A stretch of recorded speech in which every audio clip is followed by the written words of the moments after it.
ปานน้ำงดงามสูงดินรอยธรรมเทระพระเนตรฝากเสียงผ่านสายลมลอยเชิญชวนศรัทธาร่วมบูรณาวัดป่าดงดอยยอดภูนางแก้วยังคอยเท่าแสงส่องฟ้าอำไพ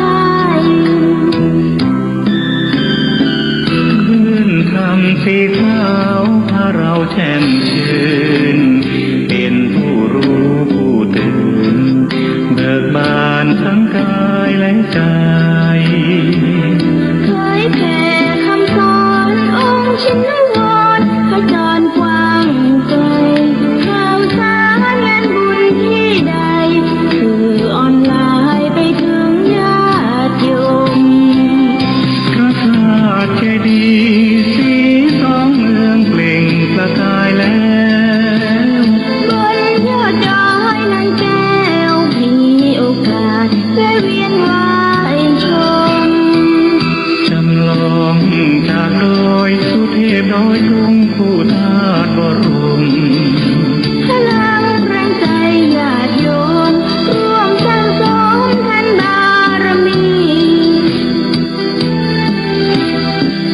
สีขาวคลื่นทางนำพาความสุขพระเนรที่ทางคลายทุกข์เกิดปิติสุขไปทุกทินทีเปิดฟังธรรมะพระจัดรายการหลายคืนบางคืนร่วมสร้างมหาทานบารมีพระธาตุเจดีย์สีสองเมือง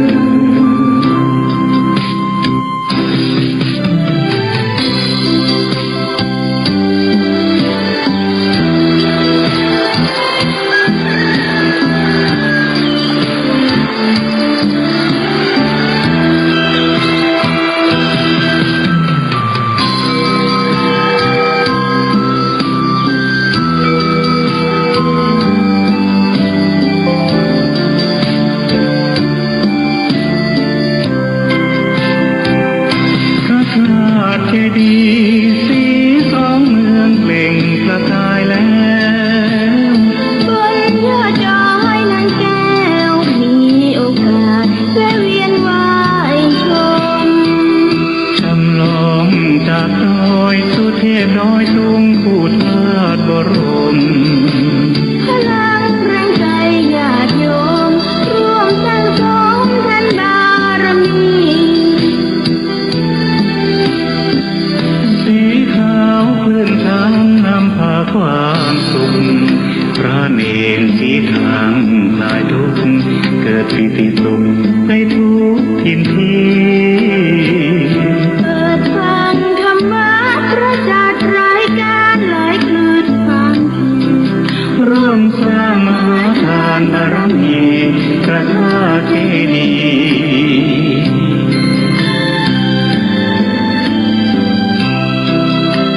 ์สีสองเมือง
ธุชนคนดี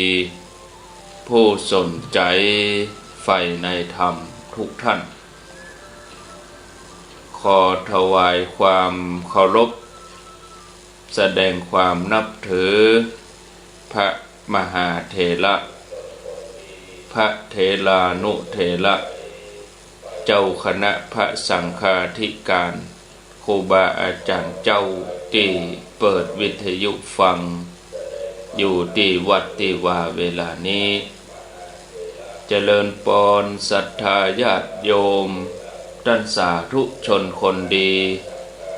ป่อวิแม่อุ้ยนักศิลป์นักบุญเท่าแก่น้อยใจยิ่งตั้งหลายทุกท่านได้เวลาแล้วเนอได้เวลาแล้วถึงเวลาแล้วได้เวลาสำหรับการรับฟังธรรมะ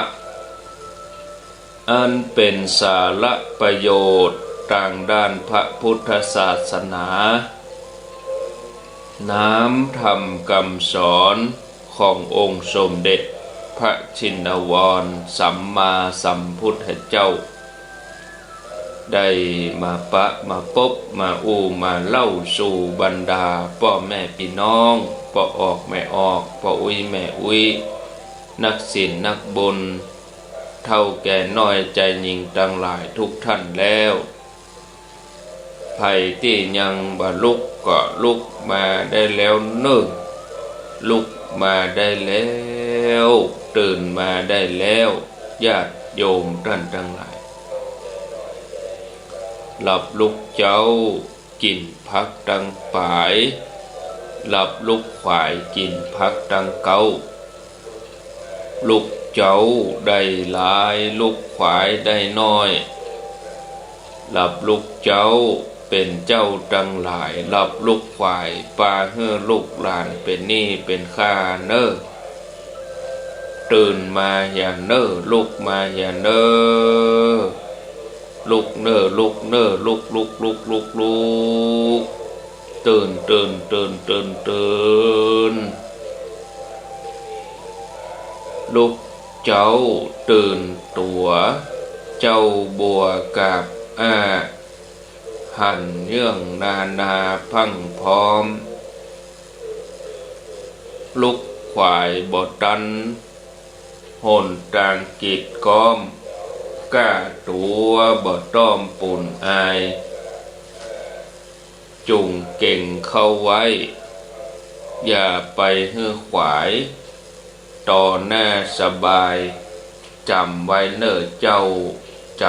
ำไว้เนอเจ้าอรุณสวัสดิ์ธรรมะสวัสดีสวัสดียามเจ้า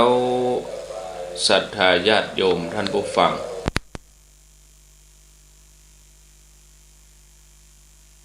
สู่รุ่งอรุณวันใหม่ประกันเจ้านี้เป็นเจ้าของวันศุกร์ที่4เดือนกุมภาพันธ์พุทธศักราช2565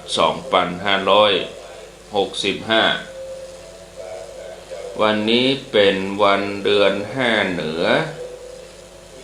ขึ้น3ค่ำเดือน5เหนือขึ้น3ค่ำพร่ำว่าเป็นวันศุกร์มาพบกับญาติโยมท่านทั้งหลายเป็นประจำในรายการเสียงธรรมแสงอรุณ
นี่เป็นอย่างใดบ่ฮู้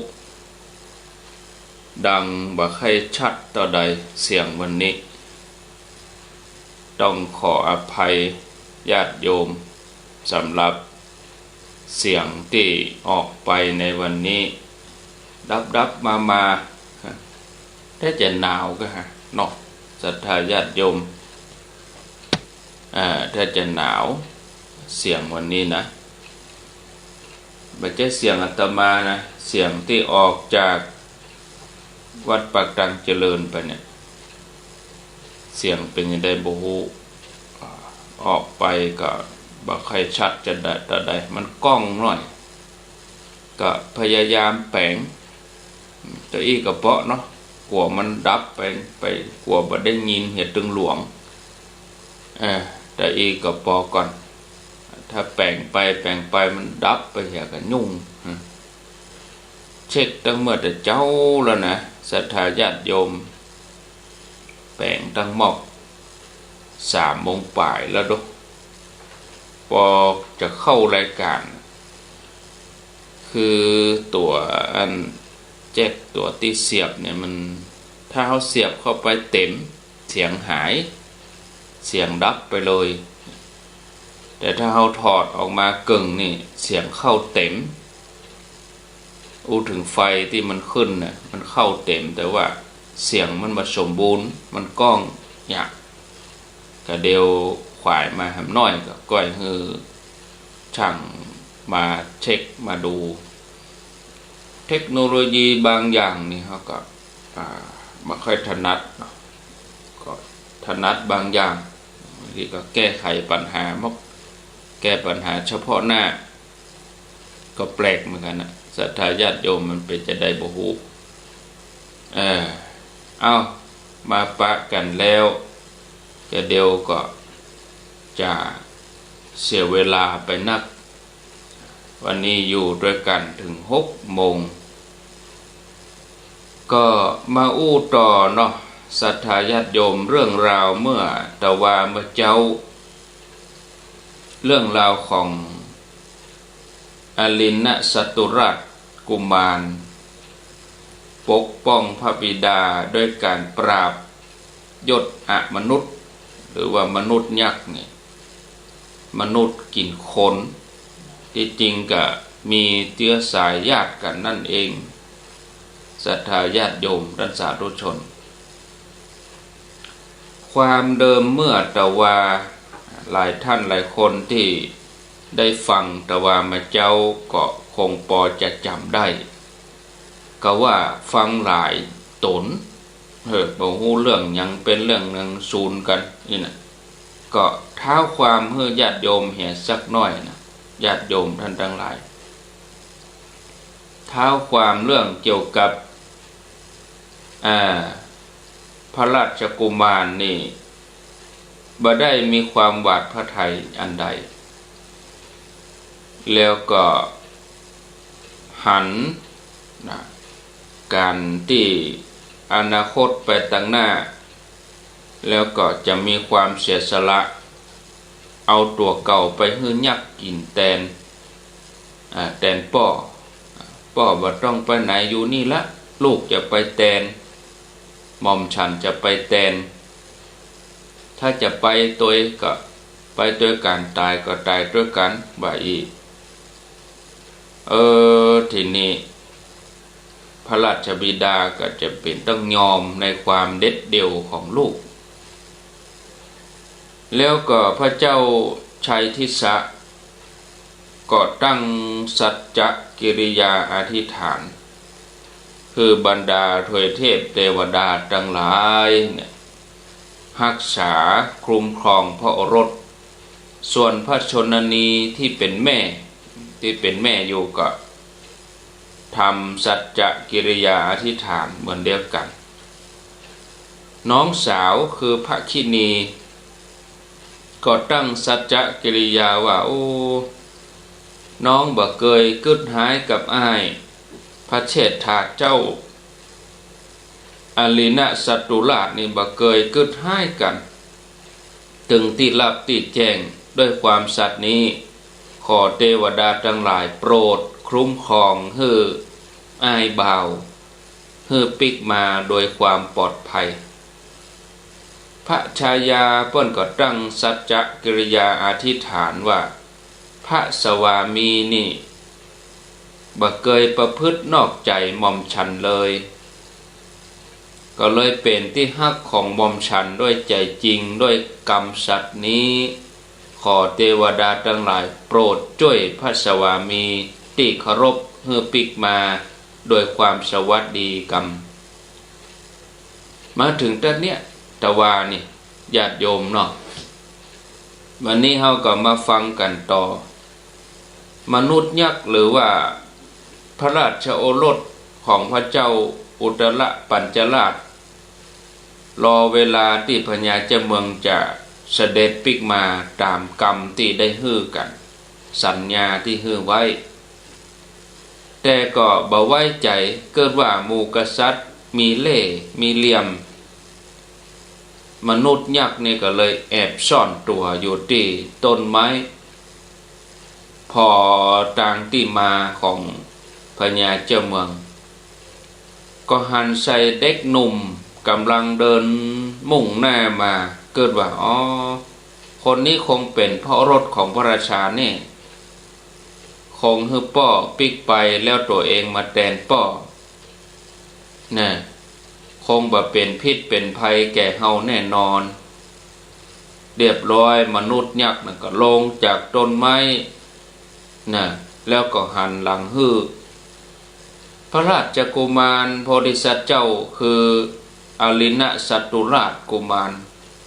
ก็เสด็จมาถึงเดินตรงเข้ามาที่ยักษ์ยืนอยู่มนุษย์ยักษ์ก็บอกว่าเจ้าผู้มีร่างกายสูงใหญ่หน้าตางดงามมาจากไหนเจ้าบ่ฮู้กาว่าเฮาเนี่ยเป็นยักษ์กินคนภัยหันก็กลัวสะดุ้งกลัวไปหมดควรหนีดีฟอเจ้าคงบ่ฮู้กะถึงกล้ามาถึงที่นี่พระราชกุมารก็ตอบว่าเฮาฮู้กะฮู้ว่าท่านเป็นผู้หยาบช้ากินเนื้อคนแต่บ่ฮู้มาก่อนว่าท่านมาอยู่ที่นี่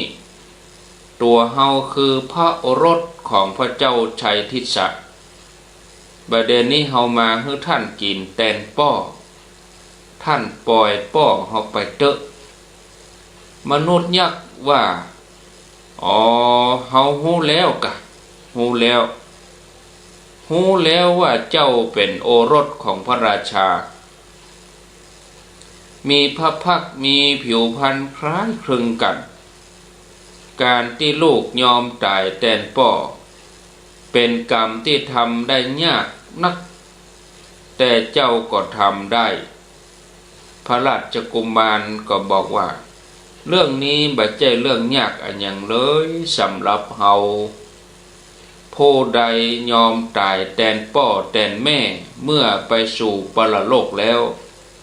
ย่อมประสบกับความเพียบพร้อมโดยความสุขแล้วก็อารมณ์อันดีในสวรรค์มนุษย์ยักษ์ก็บอกว่าธรรมดาสัตว์ทั้งหลายต่างก็กลัวตายเหตุใดเจ้าถึงบ่กลัวตายเล่าพระราชกุมารก็ตรัสว่าเฮานึกบ่ออกเลยว่าได้เคยทำความชั่วอันหยังไว้ถึงที่ลักที่แจ้งเฮากำหนดถึงความเกิดความตายไว้ว่ามีแก่โลกนี้เป็นธรรมดาแล้วความเกิดความตายเนี่ยกู้อยู่กับโลกฉันใดย่อมมีความแก่กู้กับโลกในฉันนั้นในภายหน้าเจิญท่านเกี้ยวกินจิ้นของเฮาเถอะสรีระนี้เฮาได้สละแล้วเอาอย่างนี้ดีกว่าเฮาจะเป็นผู้ที่ขึ้นต้นไม้แล้วก็ทำตัวพลัดต ตกจากต้นไม้มาตายจากนั้นท่านก็มีความชอบในการที่จะกินเนื้อของเฮาจะเลือกเอาส่วนใดก็ตามใจมนุษย์ยักษ์ได้ฟังอย่างอันก็กลัวใจของพระโอรสเกิดว่าเฮาบ่กล้ากินพระราชกุมารนี้เฮาควรจะขับไล่ให้เขาหนีป้นไปจะดีกว่าเสร็จแล้วมนุษย์ยักษ์นี่ก็ออกอุบายสั่งให้พระราชกุมารไปหาฟืนหาหลัวมากองไว้เกียมที่จะดังไฟจะได้ปิ้งกินจิ้นพระราชกุมารก็ไปเสาะหาหลัวหาฟืนแล้วก็เดินปิกมาแล้วก็จุดไฟมนุษย์ยักษ์พอก็ยิ่งกลัวใจเฮาอุตส่าห์บอกให้ไปเสาะหลัวนั่นก็คือบอกให้หนีไปนั่นเองแต่เขากับแบกหลัวมาแล้วมาดังไฟมาก่อไฟเขาคงบ่กลัวตายแต่ลุนี่เฮาบ่เคยหันคนอย่างอีนะมนุษย์ยักษ์นี่ก็เลยแอบดูพระราชกุมารชำเลืองดูโดยท่าทางหวาดกลัวจนพระราชกุมารก็ประหลาดใจว่าแต่กี้ท่านคุกคามข่มขู่ว่าจะกินเฮาติ๊กแต่ตอนนี้เนี่ยพอเฮาเหมือนกลัวอันยังบ่กล้าสู้หน้าบัดนี้เฮาดังไฟแล้วเฮาก่อไฟฮือลุกขึ้นแล้วท่านกินเฮาได้ว่าอีกมนุษย์ยักษ์ได้ฟังกรรมของพระราชกุมารมนุษย์ยักษ์นี่ก็บอกว่าผู้ตั้งอยู่ในธรรมมีวาจาอันเป็นวาจาสัตย์หูความประสงค์ของผู้ขออย่างท่านไผเอามากินเป็นอาหารได้ผู้ใดกินคนอย่างนี้มีว่าหัวจะต้องแตกเป็น7 เสียงแน่นอนพระราชกุมารก็ตรัสว่าเมื่อท่านบ่กึดว่าจะกินเฮาแล้วให้เฮาไปเอาหลัวมาเนี่ยหยังเอาฟืนมาเนี่ยหยังมาดังไฟเนี่ยหยังมนุษย์ยักษ์ก็ตอบว่าเฮาต้องการทดลองใจของท่านว่าจะหนีไปก่อนพระราชกุมารก็ตรัสว่าอย่าว่าแต่ครั้งนี้เลยที่เฮารักษากรรมเมื่อครั้งที่เฮาเกิดเป็นกระต่ายเฮาก็รักษากรรมด้วยการโดดหนีเข้ากองไฟเพื่อสละล่างให้กับพราหมณ์ได้กินจิ้นของเฮาจนท้าวสกะเทวราชนั้นก็ประทับใจแล้วก็เอารูปของเฮาไปวาดบนดวงจันทร์ปุ้นอันนี้เป็นที่มาของกระต่ายในดวงจันทร์ล้อนี่เนาะมนุษย์ยักษ์ฟังแล้วก็บอกว่าพระจันทร์พระอาทิตย์โปนจากปากของราหูแล้วย่อมรุ่งเรืองในวันเพ็ญฉันใดพระราชกุมารผู้มีอานุภาพมากอย่างนั้นหลุดพ้นไปจากเฮาผู้กินเนื้อคนเป็นอาหารแล้วยังพระชนกชนนีฮือปลื้มพระทัยจงรุ่งเรืองขอให้เราประยุรญาติจงยินดีทั่วหน้ากันเถิดอลินะสัตตุราชโพธิสัตว์เจ้าก็ทรงทำให้ยักษ์นั้นสิ้นพยศแล้วก็ดำรงตนอยู่ในศีล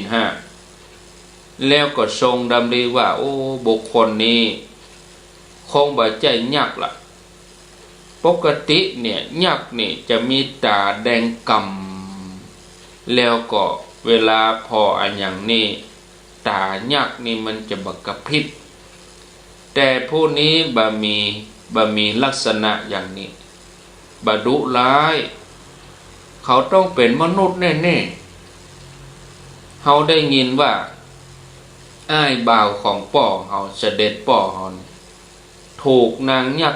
ยับไปถึง3 พระองค์แล้วก็กินไป2 พระองค์2 องค์เลี้ยงดูไว้1 องค์คนนี้น่าจะเป็นคนที่นางยักษ์เลี้ยงดูแล้วก็เป็นอ้ายของป่อเฮามีศักดิ์เป็นอาเนี่ยคงจะเป็นอ้ายป่อเฮาแน่ๆก็เลยชี้แจงว่าตัวเองบ่ใจยักษ์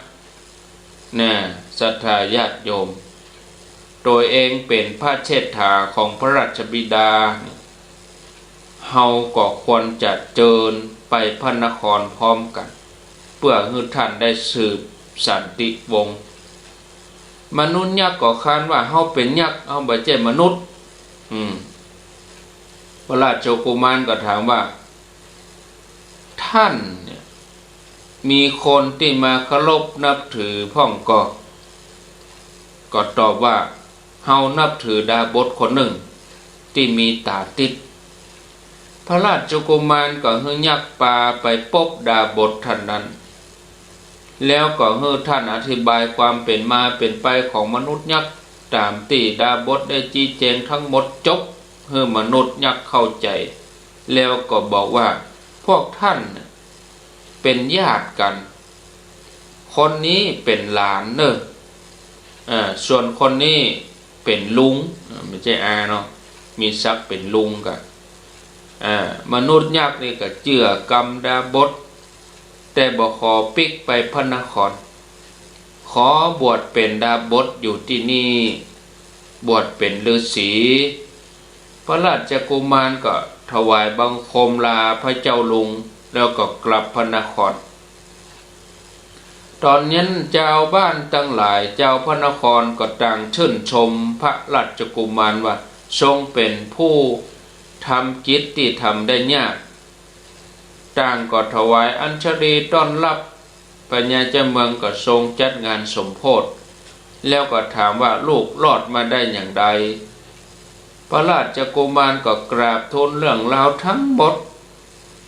ขอให้พระราชบิดาเสด็จไปเยี่ยมพระเจ้าลุงพ่อง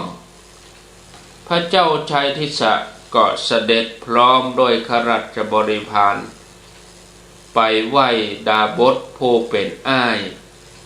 แล้วก็เจิญให้เสด็จขึ้นของราชดาบทที่เป็นอ้ายนั่นก็ปฏิเสธ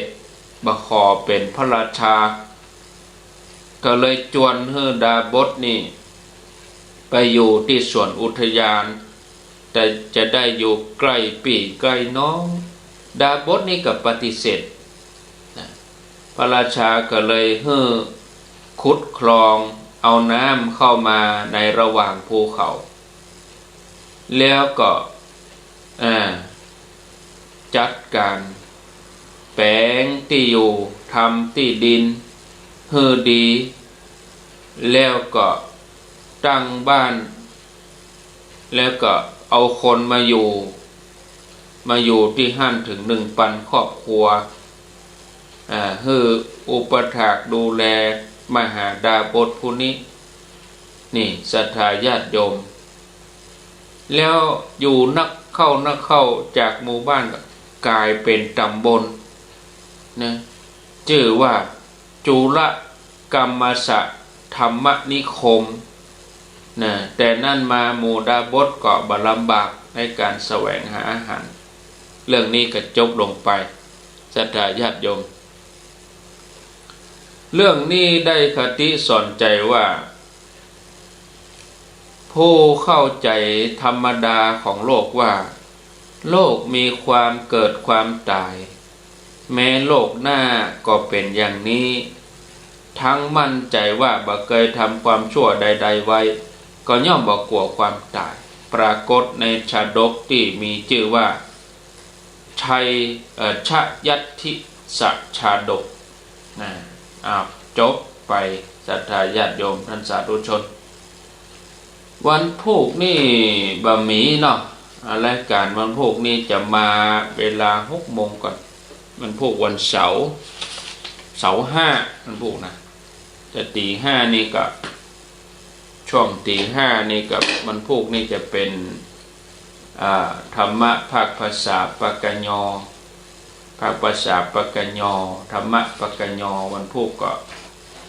ท่านพระอาจารย์นิคมอาจารย์นิคมกิจจสาโลวัด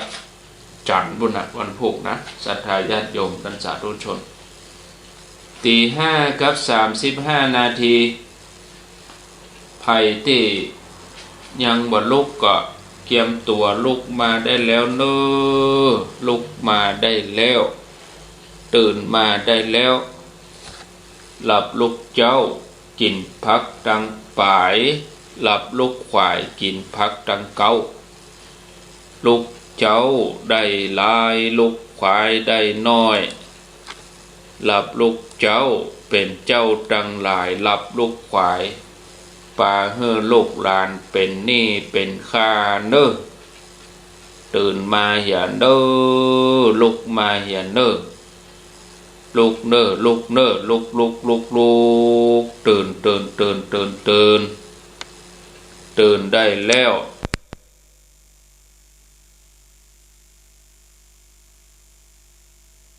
ได้ลายลุกควายได้น้อยหลับลุกเจ้าเป็นเจ้าดังหลายหลับลุกขวายเป็นหนี้เป็นค่า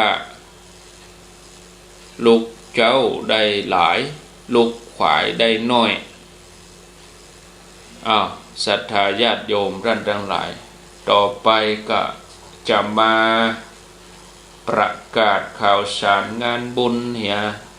สักเล็กน้อยเนาะศรัทธาญาติโยมก็วันพุธนี้แล้วงานพระราชทานเพลิงศพหลวงพ่อพระครูวินิจคุณากรวัดใหม่สามหลังตำบลบ้านกลางอำเภอสันป่าตองจังหวัดเชียงใหม่คืนนี้คืนสุดท้ายที่วัดใหม่สามหลังวันนี้วันศุกร์ที่4ก็ครูบาอินทรวัดสันปัญญางหลวงเปิ้นจะไปเทศนะในคืนนี้คืนสุดท้ายแล้วก็แถมงานกุมภาเดือนกุมภานี่เนาะวันที่14กุมภาจะมีการตานเก้าอี้ตานโต๊ะแล้วก็ตานดอกไม้ใครจะร่วมบุญตานโต๊ะเป็นโต๊ะสแตนเลสก็ขอเชิญชวนร่วมบุญได้อาตมาได้ประชาสัมพันธ์ทาง Facebook ไปแล้วแต่ว่าก็มีผู้แจ้งความประสงค์อยู่ 4-5 ท่านก็ต้องขออนุโมทนาเปิ้นได้แจ้งความประสงค์มาก็อนุโมทนากับเปิ้นให้น้อยเนาะท่านผู้ฟังญาติโยมท่านทั้งหลายโต๊ะนี่เป็นโต๊ะสแตนเลสอย่างดีนะก็จะได้เอาตาลไว้กับที่ม่อนพระศรีสองเมืองหั่นนะมีผู้แจ้งความประสงค์ประเด็นนี้มีอยู่6ตัวอยู่เนาะมีอยู่20ก่อนนะครั้งแห่ง14ท่าน14ท่านโต๊ะตัวละ 1,900 ส่วนเก้าอี้นี่เรียบร้อยหมดละส่วนหนึ่งเขาก็เอาไปซื้อดอกซื้อยังเนาะก็อย่างต่างๆหลายอย่างประเด็นนี้จะมีแปะป้ายแล้วก็จะติดกล้องด้วยเนาะ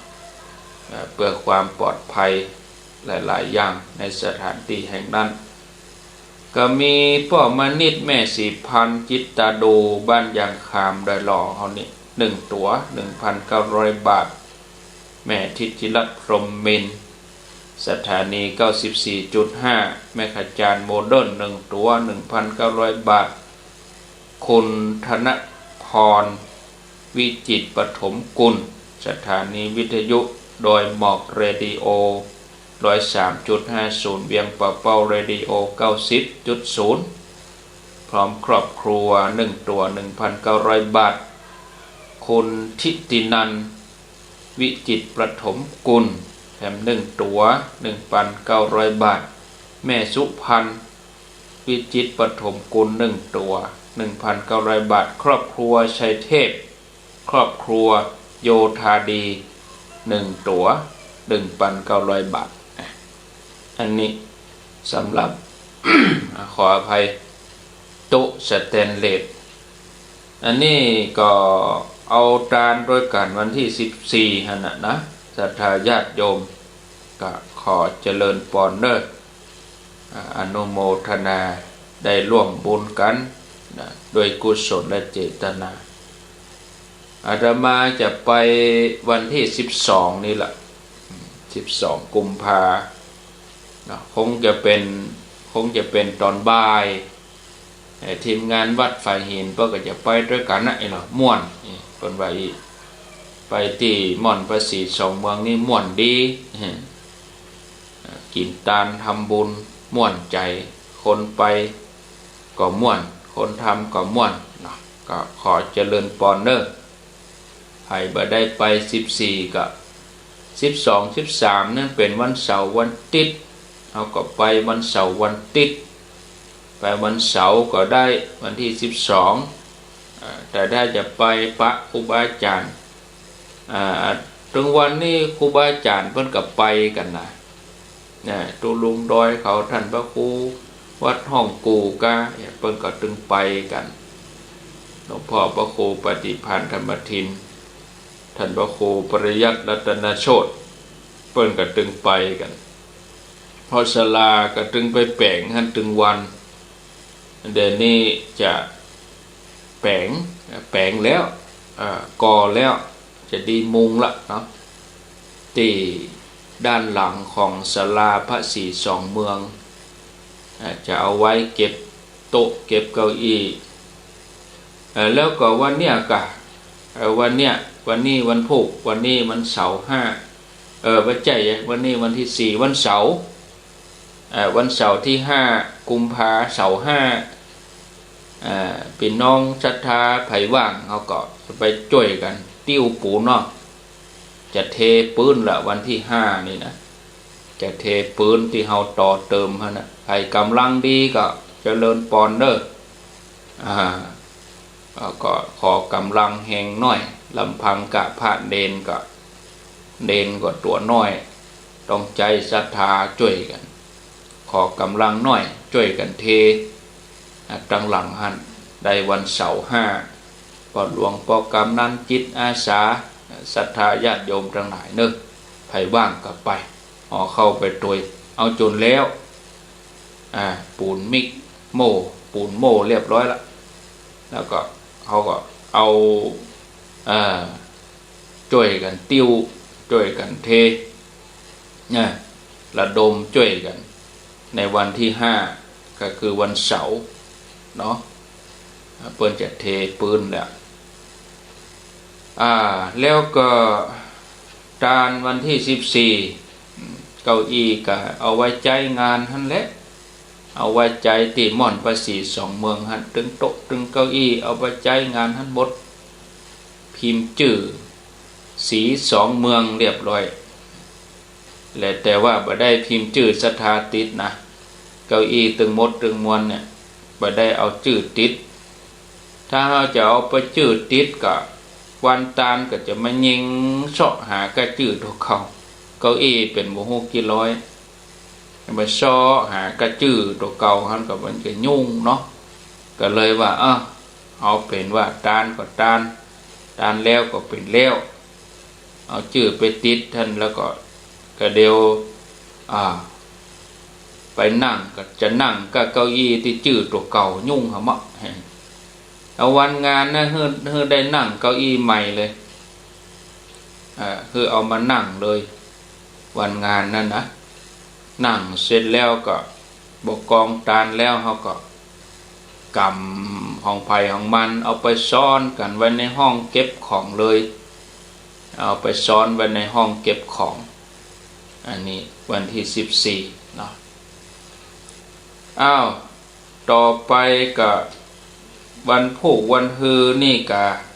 จะมีงานนี่แถมกำหนดการงานพระราชทานเพลิงศพหลวงพ่อพระครูโอภาสวิหารกิจ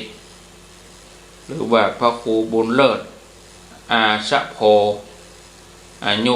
77พรรษา55อดีตรองเจ้าคณะอำเภอสันทรายอดีตเจ้าวาดวัดสันขยอมเปิ้นจะได้อาราธนาสรีระร่างขึ้นสู่ปราสาทหลังเปียงก่อนนะศรัทธาญาติโยมท่านทั้งหลายแล้วเปิ้นจะอาราธนาสรีระร่างในวันที่9กุมภาเปิ้นเริ่มงานวันที่7กุมภาวันที่7ที่8นี่ก็สรีระร่างก็ยังอยู่ที่ปราสาทหลังเปียงแล้ววันที่9กุมภาเวลาเที่ยงครึ่งเปิ้นจะได้ประกอบพิธีตอดผ้าบังสุกุลโอกาสสุมาควตานเนาะแล้วก็จะมีพิธีอาราธนาศพขึ้นปราสาทนกหัสดีลิงในวันที่9กุมภาแต่ละวันนั้นก็พระสงฆ์ก็40รูป50รูปนะตั้งนั้นไปกับพระสงฆ์40จนถึงฮอดวันที่13กุมภาพันธ์นี่เปิ้นก็จะมีพิธีอันนี้พระสงฆ์ช่วงมะงายนะเช้าช่วงมะตอนเปิ้นก็นิมนต์มาแถม150รูป150รูปก็พระราชทานเพลิงศพในวันที่13กุมภาก็ฝากเชิญชวนโดยศรัทธาญาติโยมแถมงานหนึ่งก็ต้นเดือนมีนานี่ศรัทธาญาติโยมก็ที่วัดท่าการตำบลบ้านกลางเดียวกันชันปะตองงานประชุมเพลิงศพพระครูวินัยธรธีรพลสันตจิตโตอดีตเจ้าวาดวัดท่าการวัดเวียงท่าการนั่นเริ่มวันที่1มีนาคมวันที่1ที่2นี่เพิ่นก็บำเพ็ญกุศลที่วัดท่านก่อนเอานอนที่วัดท่าน2คืนเนาะแล้วก็วันที่3ก็อาราธนาสรีระร่างของท่านเพิ่นก็ลากปราสาทหลังเปียงไปใส่ปราสาทหลังใหญ่ที่สนามโรงเรียนวัดท่าการในวันที่3มีนาคมแล้วก็วันที่3 4 5ก็บำเพ็ญกุศลที่สนามโรงเรียนวัดท่าการประชุมเพลิงศพในวันที่6มีนาคมพระสงฆ์60รูปนะก็เชิญชวนตัวแล้วหลังจากนั้นก็เดือนมีนาเขาก็มีกิจกรรมกันที่ม่อนภาษี2เมืองสุดท้ายละญาติโยมเนอะ18 19ชาวมีนา18นี่จะมีการพุทธาภิเษกองค์พระศรี2เมืองเบิกเนตรไข่ตาพระเจ้า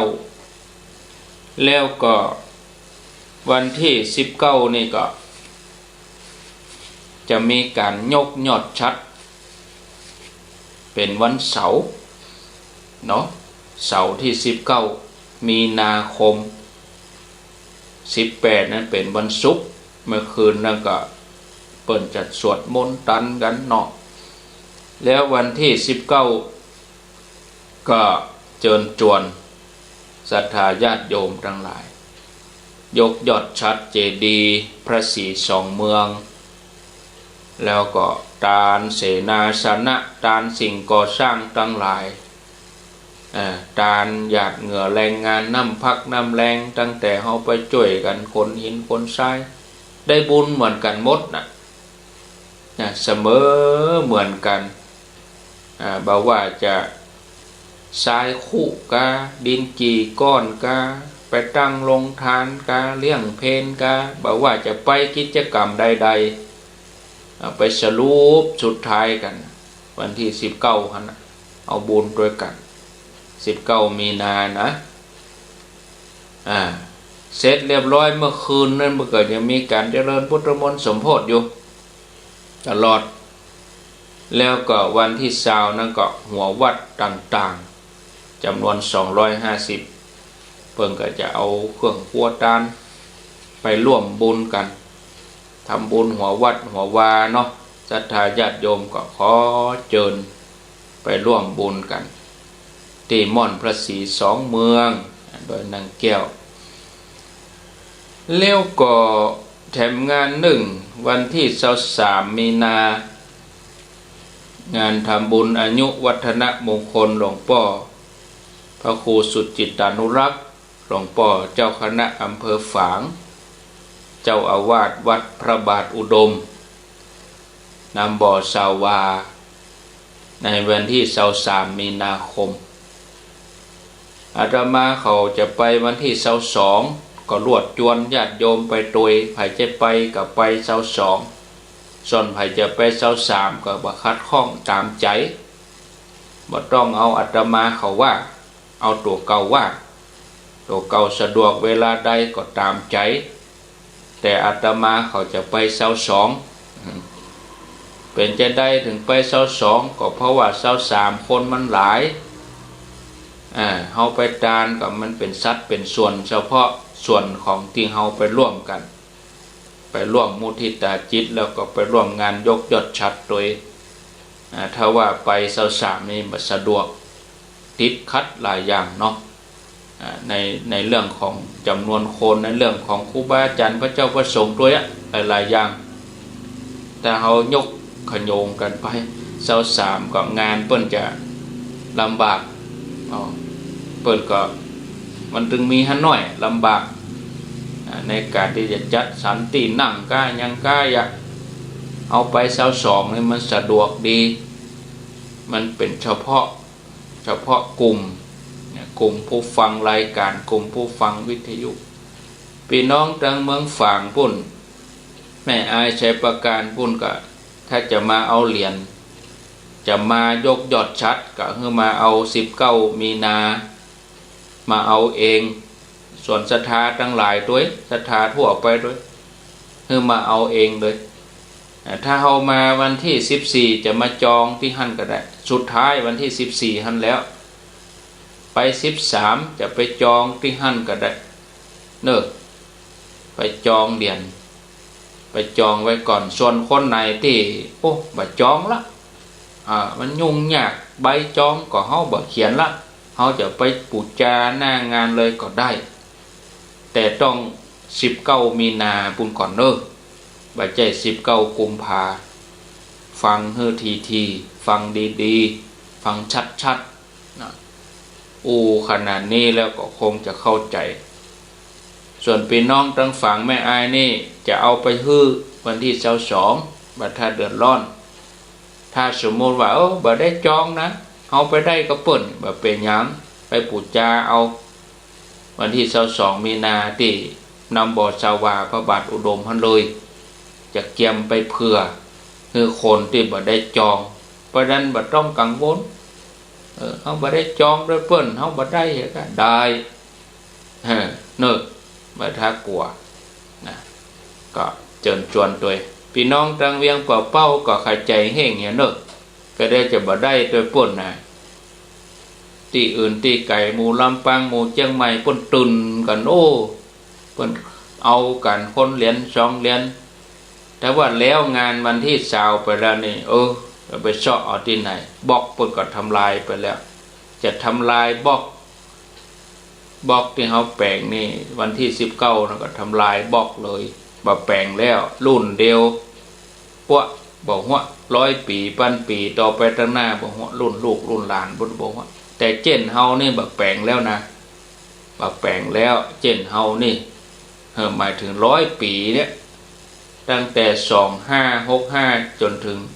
2665เนี่ย แบบนี้2,565ไปถึง2,665จะบ่มีการแปลงแล้วเนี่ยแต่บ่ฮู้100 ปียังได้บ่ฮู้อันนั้นก็แล้วแต่เขารุ่น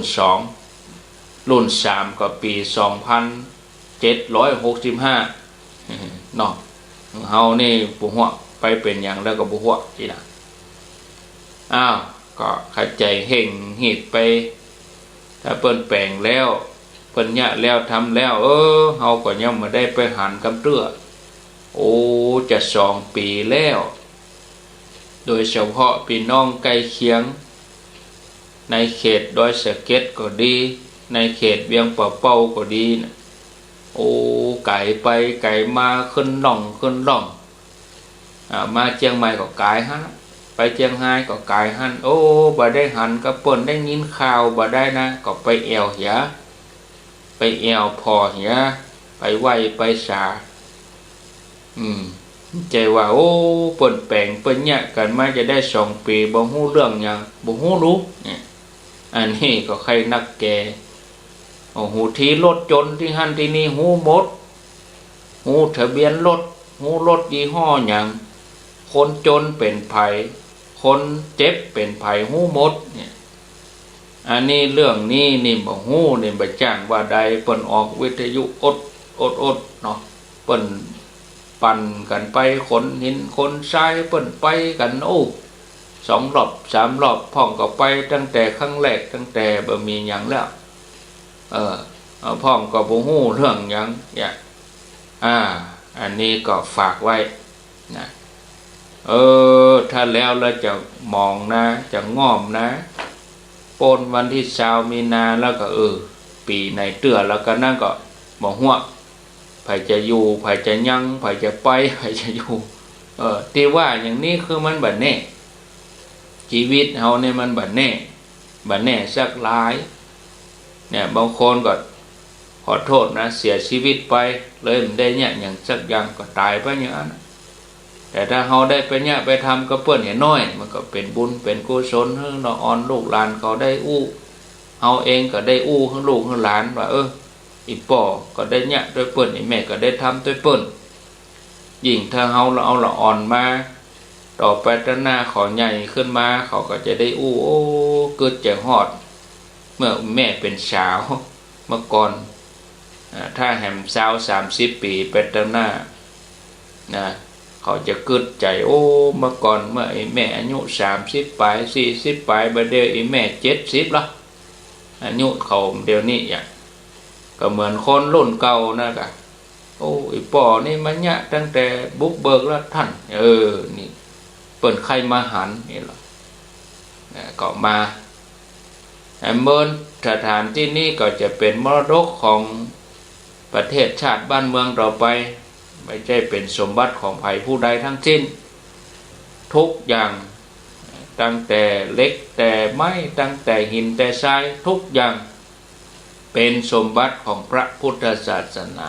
เป็นสมบัติของประเทศชาติต่อไปที่จะมีคุณค่าต่อบ้านต่อเมืองต่อไปนะเนาะก็บ่ล่ำมีที่ไหนนะญาติโยมเนี่ยเจดีย์ระหว่างเมือง2 เมืองเนี่ย2 เมืองเอาได้ยินก็42 ลัก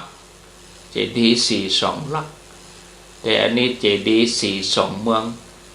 ก็เหมือนกับ2 เมืองเต๊ะเมืองเชียงใหม่เมืองเชียงรายแล้วก็มีดอยสุเทพอันเป็นเครื่องหมายของเมืองเชียงใหม่มีดอยตุงก็เป็นเครื่องหมายของเมืองเชียงรายเนี่ย